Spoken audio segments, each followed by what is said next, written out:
तो आज समझने की कोशिश करेंगे, क्या वीराना भी श्रापित फिल्म थी कि इसमें एक्टिंग करने के बाद इसकी जो लीड एक्ट्रेस, इसकी जो चुड़ैल थी, खूबसूरत चुड़ैल सो कॉल्ड, वो हमेशा हमेशा के लिए गायब हो गई। नमस्कार दोस्तों, ब्लडी सत्य के एक और बहुत ही हैरान कर देने वाले एपिसोड में आप सभी लोगों का बहुत बहुत स्वागत है। दोस्तों, अगर आप लोग भी मेरी ही तरह भूतिया फिल्में देखने के बहुत ज्यादा शौकीन हैं, तो बेशक आप लोगों ने रामसे ब्रदर्स का नाम तो सुना ही होगा।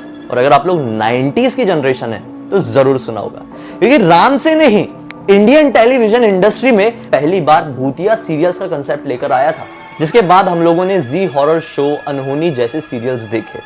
इन्हें देखकर तो आज भी क्या क्या हो जाता था मुझे याद है, और आप लोगों को भी याद ही होगा। लेकिन आज के इस वीडियो में हम लोग सीरियल्स के बारे में बात नहीं करने वाले, बल्कि रामसे ब्रदर्स की एक कमाल की खूबसूरत चुड़ैल के बारे में बात करने वाले। सही सुना आप लोगों ने। दरअसल रामसे ब्रदर्स ने एक बहुत ही कमाल की फिल्म बनाई थी, जिसे आजकल की जनरेशन हॉरर फिल्म नहीं, कॉमेडी फिल्म बोलती है। लेकिन मेरे लिए तो वो बहुत ही ज्यादा डरावनी हॉरर फिल्म थी। और 90s के है ना, फिर से बोल रहा हूं, तो आप लोगों के लिए भी वो बहुत डरावनी फिल्म रही होगी। और उस फिल्म का नाम है वीराना।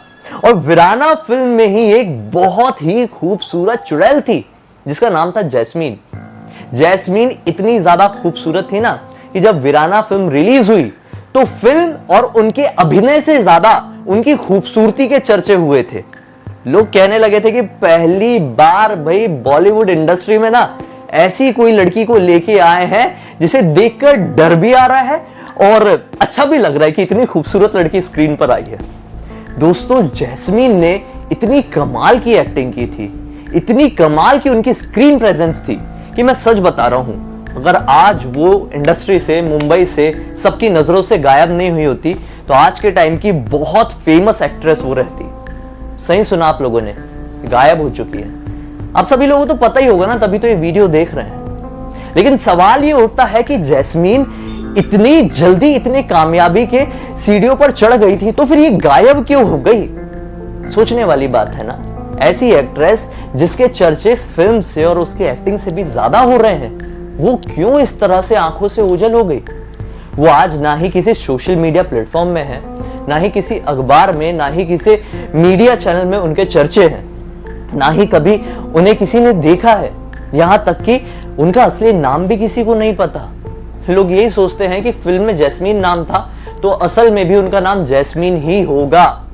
आज हम इनके बारे में थोड़ा समझने चाहेंगे कि क्या कोई वीराना फिल्म का श्राप था?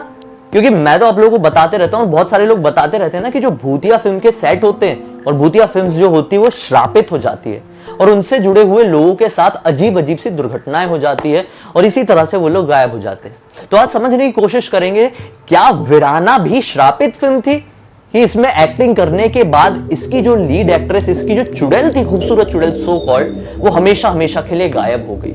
दोस्तों, दरअसल जैस्मीन ने वीराना से पहले 2 फिल्में और की थी।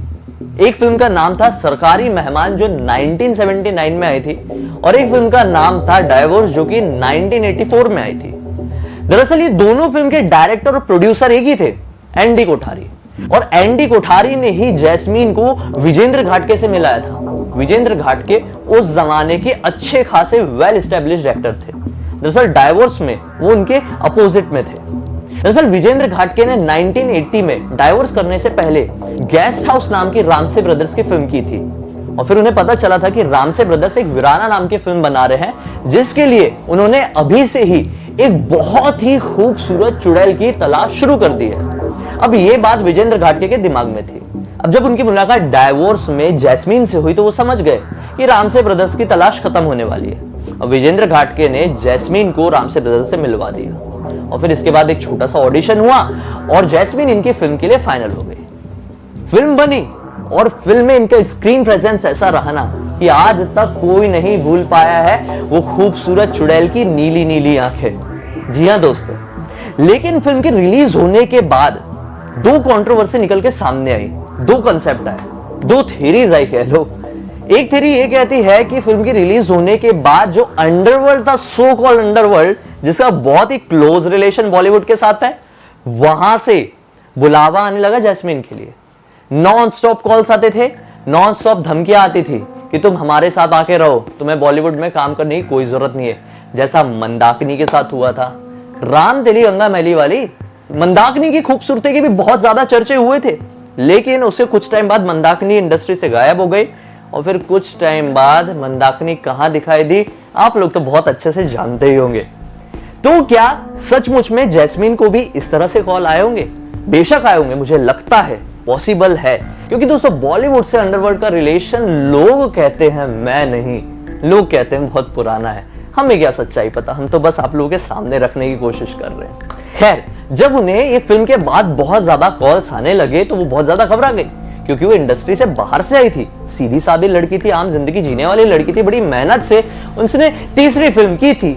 लेकिन ऐसे कॉल्स आने के कारण वो डर गई और उन्होंने अपने आप को अंडरग्राउंड कर लिया और फिर हमेशा हमेशा के लिए बॉलीवुड की चकाचौंध वाली सो कॉल्ड फेक दुनिया से अपना मुंह मोड़ लिया।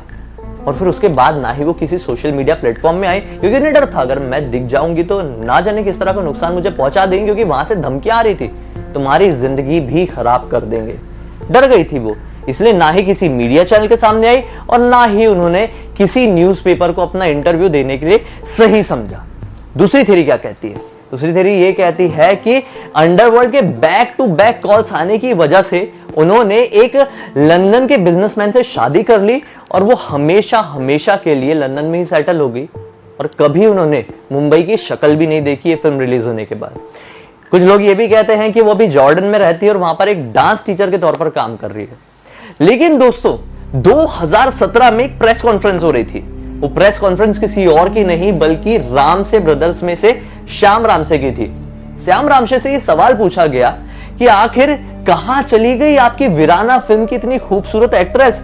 कुछ लोग कहते हैं कि उनकी डेथ हो गई है, कुछ लोग कहते हैं कि उनका दिवालिया निकल चुका है, सच्चाई क्या है अब आप ही बता सकते हैं। तब श्याम रामसे ने बताया कि वो कहीं और नहीं बल्कि मुंबई में ही रहती है, वो किसी के सामने आना बिल्कुल भी पसंद नहीं करती है। दरअसल ये फिल्म रिलीज होने के कुछ ही दिन बाद उनकी मदर की डेथ हो गई। वो अपनी मॉम से बहुत ही ज्यादा क्लोज थी, क्लोजनेस बहुत ज्यादा होने के कारण उनकी मॉम जब उनसे बहुत दूर गई तो वो बहुत ज्यादा डिप्रेशन में चली गई और फिर इसी वजह से उन्होंने बॉलीवुड इंडस्ट्री से अपना नाता कंप्लीटली तोड़ लिया और ये फैसला कर लिया कि अब मैं किसी भी कंडीशन में किसी के सामने नहीं आऊंगी। एक तरीके से उन्हें पब्लिक फियर होने लगा। लेकिन उनका यह कहना है कि वो हमेशा से श्याम रामसे के टच में रही है और अब जब श्याम रामसे वीराना 2 बनाने जा रहे हैं, सही सुने आप लोगों ने, वीराना 2 बनाने जा रहे हैं वो, तो उन्होंने कहा है कि मैं जैस्मीन को पूरी दुनिया के सामने 31 या 32 इयर्स बाद फिर से लेके आऊंगा और वीराना 2 में मां के किरदार से उनके एक्टिंग करियर को फिर से ब्रेक दूंगा। तो ये बहुत ही ज्यादा हैरान कर देने वाली और यूनिक बात है कि हम लोग शायद फिर से जैस्मीन को स्क्रीन पर देख पाएंगे। लेकिन क्या अभी भी उनका अभिनय वैसे ही होगा? जैसा भी होगा स्टार किड्स से तो बहुत अच्छा होगा, क्योंकि सुनने में आ रहा है कि इस फिल्म में एक्टर टाइगर श्रॉफ होंगे। भगवान बचाए इस फिल्म को। No comments on that. आपकी क्या राय है कमेंट सेक्शन में जरूर बताइए। खैर, मुझे लगता है कि मैंने जैस्मीन से जुड़े हुए बहुत सारे लोगों के कंफ्यूजन क्लियर कर दिया, क्योंकि बहुत सारे लोग कमेंट सेक्शन में मुझे बोल रहे थे कि भाई जैस्मीन वीराना फिल्म की वो चुड़ैल कहां गई, उसके बारे में एक वीडियो बनाओ। तो ये एक छोटा सा वीडियो था जिससे आपको इन्फॉर्मेशन मिली गई होगी, और अगर मिल गई है तो एक लाइक तो कर दीजिए दोस्तों। मुझे पहली बार देख रहे थे, इस चैनल को सब्सक्राइब करके बेल आइकन दबा के ऑल के ऑप्शन में क्लिक करना, क्योंकि आज का वीडियो तो अलग था। इन रोज वाले वीडियो मेरे बहुत ही अनोखे, रहस्यमय, डरावने और विचित्र होते हैं भाई। एक बार जुड़ के देखो, पसंद ना आए तो हट जाना, लेकिन एक बार यहां पर आके देखो। लोग कहते हैं कि मैं कौन से डिवाइस यूज करता हूं अपनी शूटिंग के लिए, कुछ लोगों को पसंद आता है मेरा सेटअप। तो इस वीडियो के डिस्क्रिप्शन बॉक्स में मैंने पूरी लिस्ट बना दी हो, कौन सा कैमरा, कौन सा ट्राइपॉड, कौन सा लाइट, कौन सा ये, कौन सा वो, सब कुछ है। पसंद आए तो उस लिंक में क्लिक करके जाके शॉप कर लेना। थोड़ा बहुत डिस्काउंट मिल जाएगा तो अच्छी बात है, लेकिन मैं कोई डिस्काउंट की गारंटी नहीं लेता, क्योंकि मेरा तो दुकान है नहीं ना भाई। Bad joke. इंस्टाग्राम के लिंक इस वीडियो के डिस्क्रिप्शन बॉक्स में है, क्लिक करके डायरेक्टली वहां पर पहुंच जाना। और अगले वीडियो को लेकर मन में कोई भी सुझाव हो तो कमेंट सेक्शन में जरूर बताना। हम कल फिर से मिलते हैं दोस्तों, तब तक के लिए बहुत बहुत धन्यवाद। आपका दिन शुभ हो।